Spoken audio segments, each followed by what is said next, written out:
Students, हम इस lecture में डिस्कवरी ऑफ न्यूक्लियस के बारे में डिस्कस करते हैं। डिस्कवरी ऑफ न्यूक्लियस को रदरफोर्ड एक्सपेरिमेंट भी कहा जाता है और इसको रदरफोर्ड अल्फा स्कैटरिंग मॉडल भी कहते हैं। तो इस टॉपिक में हम न्यूक्लियस को रदरफोर्ड ने किस तरह डिस्कवर किया है इस हवाले से हम बात करते हैं। रदरफोर्ड ने ये एक्सपेरिमेंट 1910 में इसको परफॉर्म किया। जैसे कि मैंने लिखा, इन 1910 रदरफोर्ड परफॉर्म दिस एक्सपेरिमेंट। तो इस एक्सपेरिमेंट का कंस्ट्रक्शन और वर्किंग क्या है, जैसे कि मैंने आपके सामने दो डायग्राम्स रखा है और इन दोनों डायग्राम में से एक है हमारे पास जो पूरा एक्सपेरिमेंट का एपरेटस है जो यूज़ किया है, और दूसरा है एटम का इंटरनल पार्ट है, यानी इसका इंटरनल स्ट्रक्चर है। तो हम इसके कंस्ट्रक्शन और वर्किंग पे हम बात करते हैं। देखें, ये जो एक्सपेरिमेंट है ये बेसिकली क्या है, ये लेड ब्लॉक पे मुश्तमिल है। This is the lead block है और इस लेड ब्लॉक के अंदर क्या रखा है, एक प्लोनियम का एक सैंपल रखा है। और हम जानते हैं कि जो प्लोनियम होता है ये बेसिकली एक रेडियो एक्टिव एलिमेंट है। यहाँ पर जो लेड ब्लॉक है इसका सिर्फ ये काम है कि जो प्लोनियम से निकलने वाले जो अल्फ़ा रेडिएशंस होते हैं, जो अल्फ़ा पार्टिकल्स होते हैं, तो ये हर तरफ से क्या होते हैं, स्कैटरिंग होते हैं, जिनको यहाँ पर जो लेड ब्लॉक है इसको इसके 6 अतराफ़ है, इनमें से 5 अतराफ़ में इसको क्लोज है और एक साइड को इसको ओपन किया गया है। और इसके अंदर क्या रखा है, प्लोनियम का एक रेडियो एक्टिव एलिमेंट। और रेडियो एक्टिव एलिमेंट्स क्या होते हैं, वो तमाम ऐसे एलिमेंट जो अल्फ़ा बीटा गैमा रेडिएशन को इमिट करें, तो ऐसे तमाम एलिमेंट को रेडियो एक्टिव एलिमेंट कहा जाता है। तो यहाँ पर जो प्लोनियम यूज़ किया गया है it is a radio active element है। इससे हम क्या करते हैं, अल्फ़ा पार्टिकल हासिल करते हैं। जैसे कि मैंने यहाँ पर लिखा कि this is the alpha particle. और हम जानते हैं कि जो अल्फ़ा पार्टिकल्स होते हैं ना, इनको हीलियम भी कहा जाता है, बिकॉज़ इसके अंदर जो मेस होता है और जो चार्ज होता है वो बिल्कुल हीलियम के न्यूक्लियस के बराबर होता है। तो इसीलिए बाज़ औक़ात इनको अल्फ़ा पार्टिकल को हीलियम का न्यूक्लियाई भी कहा जाता है। इसी तरह से इसके बैक में क्या करते हैं, एक गोल्ड का फॉइल रखा गया है और जिसका जो डायमीटर है वो बहुत ही थिन है और इसका डायमीटर है 0.00004 सेंटीमीटर इसका थिक है।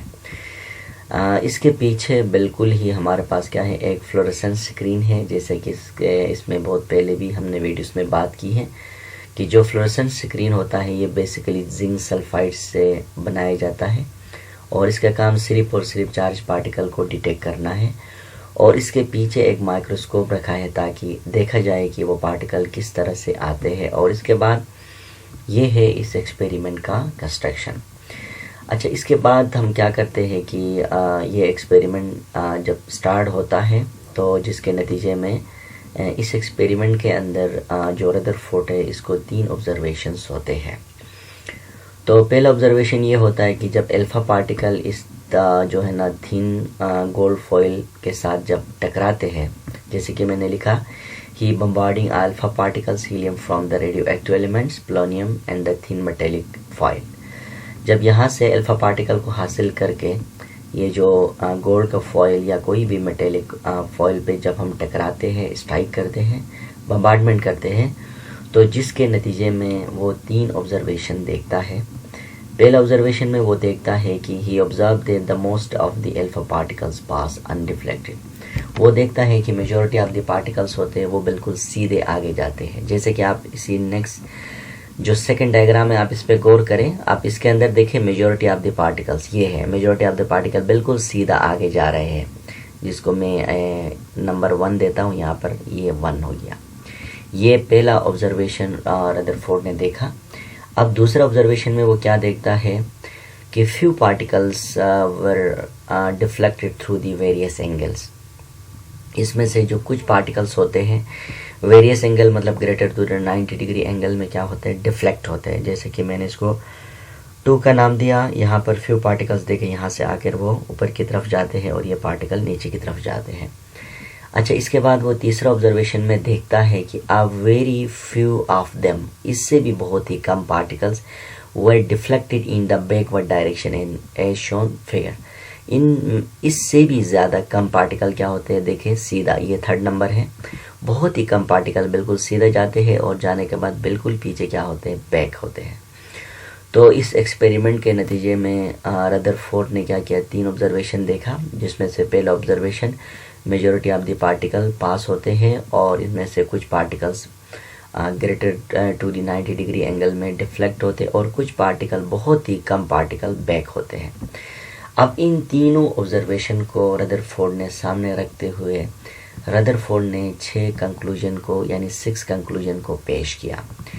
रदरफोर्ड कहता है कि कंक्लूजन में कहता है कि जो एटम होता है वो एक स्मॉल हेवी पॉजिटिव चार्ज पर मुश्तमिल होता है, पोर्शन पर मुश्तमिल होता है और जिसको न्यूक्लियस कहा जाता है। लाइक देखें, आप इस डायग्राम पे गौर करें कि यहाँ देखें एटम जो है ये बिल्कुल ही सेंटर में एक पॉजिटिव चार्ज पर मुश्तमिल है और इस पॉजिटिव चार्ज वाला पार्ट को हम क्या कहते हैं, न्यूक्लियस कहते हैं। An atom consist of a small heavy positive charge portion called nucleus. इसके बाद सेकेंड कंक्लूजन में कहता है कि जो एटम होता है उसके न्यूक्लियस के गिर्द एक नेगेटिव पोर्शन, एक काफ़ी मकदार में नेगेटिव पोर्शन पार्ट होता है जो न्यूक्लियस को सराउंड किया होता है और उस नेगेटिव जो चार्ज जो पोर्शन है इसको रदरफोर्ड ने एक्स्ट्रा न्यूक्लियर पोर्शन या प्लेनेटरी का नाम दिया है। जैसे कि मैंने लिखा, there is a negatively charge portion which surround the nucleus containing the electrons called extra nuclear portion or the planetary। यानी रदरफोर्ड कहता है कि एटम के न्यूक्लियस के गिर्द एक जो है ना नेगेटिवली चार्ज पोर्शन होता है और जिसने क्या किया, पूरा न्यूक्लियस को सराउंड किया है, तो इस पोर्शन को इसने एक्स्ट्रा न्यूक्लियर पोर्शन और प्लेनेटरी कहा। हालांकि जैसे कि इससे पहले जो स्ट्रक्चर पेश किया था एटम के बारे में, प्लम पुडिंग मॉडल था जो कि जे थॉमसन ने 1897 में पेश किया था। तो जे थॉमसन ने जो मॉडल पेश किया था उसका मॉडल के अंदर हम देखते हैं तो वो कहता है कि जो एटम होता है उसके अंदर जो पॉजिटिव चार्ज होता है जिसने पूरा एटम को घेर लिया है और इसमें जो इलेक्ट्रॉन होते हैं वो एम्बेडेड होते हैं। लाइक इस तरह की अगर मैं आपके सामने बना लूँ तो ये है प्लम पुडिंग मॉडल। इसको जानना ज़रूरी है, आप इसको अंडरस्टैंड करें तो आपको समझ आएगा कि रदरफोर्ड का मॉडल उसमें क्या फ़र्क है। This is the plum pudding model. देखें, ये प्लम पुडिंग मॉडल है।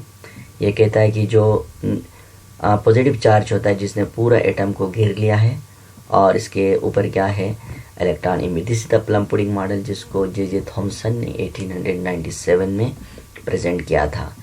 लेटर ऑन 1910 में रदरफोर्ड ने जब ये मॉडल पेश किया तो इस मॉडल और इसमें थोड़ा सा फ़र्क ये है कि रदरफोर्ड के मॉडल के अंदर जो न्यूक्लियस है ये बिल्कुल सेंटर में हमें नज़र आता है और इलेक्ट्रॉन भी इसके अंदर क्या है, बिखरे हुए हैं। इसमें कोई शेल का तस्वीर नहीं है क्योंकि रदरफोर्ड ने कोई शेल के बारे में नहीं कहा है।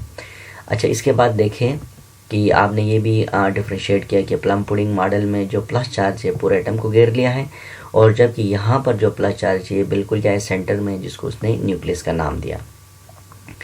इसके बाद जो इसका थर्ड पोस्चर है, जो कंक्लूजन, वो ये है कि जो रदरफोर्ड का जो एटम है इसके अंदर रदरफोर्ड कहता है कि जितने नंबर ऑफ प्रोटॉन होते हैं न्यूक्लियस में तो इतने ही क्या होते हैं number of electron in the planetary. वो कहता है कि जितना एटम में नंबर ऑफ प्रोटॉन न्यूक्लियस में होते हैं इतने क्या होंगे, न्यूक्लियस के नंबर ऑफ इलेक्ट्रॉन भी इतने ही होंगे। तो it means that the number of protons are equal to the number of electrons. Fourth postulate में कहता है कि जो कंक्लूजन में कहता है कि जो न्यूक्लियस होता है ये क्या करता है, कंक्लूजन में कहता है कि जो इलेक्ट्रॉन होता है वो रिवॉल्व करता है अराउंड द न्यूक्लियस। यानी जो इलेक्ट्रॉन होते हैं वो न्यूक्लियस के गिर्द रिवॉल्व करते हैं। रिवॉल्व करने का मतलब ये नहीं है कि उसने शेल के बारे में नहीं बताया है, बस सिर्फ ये कहा कि electrons are revolving around the nucleus. एक फिक्स पाथ होता है शेल के हवाले से, इसने कोई क्लियर हमें कंसेप्ट नहीं दिया है। अच्छा, इसके बाद जो नेक्स्ट पॉइंट है वो ये है कि सेंट्रिपिटल फोर्स, जो न्यूक्लियस होता है वो क्या करता है, इलेक्ट्रॉन को अपनी तरफ अट्रैक्ट करता है और इलेक्ट्रॉन न्यूक्लियस को अपनी तरफ अट्रैक्ट करता है। तो ऐसे में जो सेंट्रिपिटल फोर्स होता है, जो न्यूक्लियस इलेक्ट्रॉन को अपनी तरफ अट्रैक्ट करता है, ये बराबर होता है electrostatic force. Electrostatic force of attraction जो इलेक्ट्रॉन का होता है, ये दोनों एक दूसरे के बराबर होते हैं लेकिन इनका डायरेक्शन अपोजिट होता है, डिफरेंट होता है। लास्ट पॉइंट में कहता है कंक्लूजन में, only very small volume is occupied by the nucleus. वो कहता है कि जो न्यूक्लियस होता है, आल्दो ये मेस तो बहुत ज़्यादा रखता है, लेकिन ये जो वॉल्यूम क्या करता है, बहुत ही कम वॉल्यूम क्या करता है, एटम में ऑक्युपाई करता है। ये कैसे पता चला? देखें, हमने यहाँ पे लिखा ना, अ वेरी फ्यू कहा, फ्यू ऑफ देम, फ्यू भी नहीं कहा, अ वेरी फ्यू कहा। तो वेरी फ्यू का मतलब ये कि ये वॉल्यूम तो इसका बहुत कम है, लेकिन इसका मास क्या है, ज़्यादा है। तो इसी एक्सपेरिमेंट के ज़रिए से रदरफोर्ड ने क्या किया, न्यूक्लियस को डिस्कवर किया।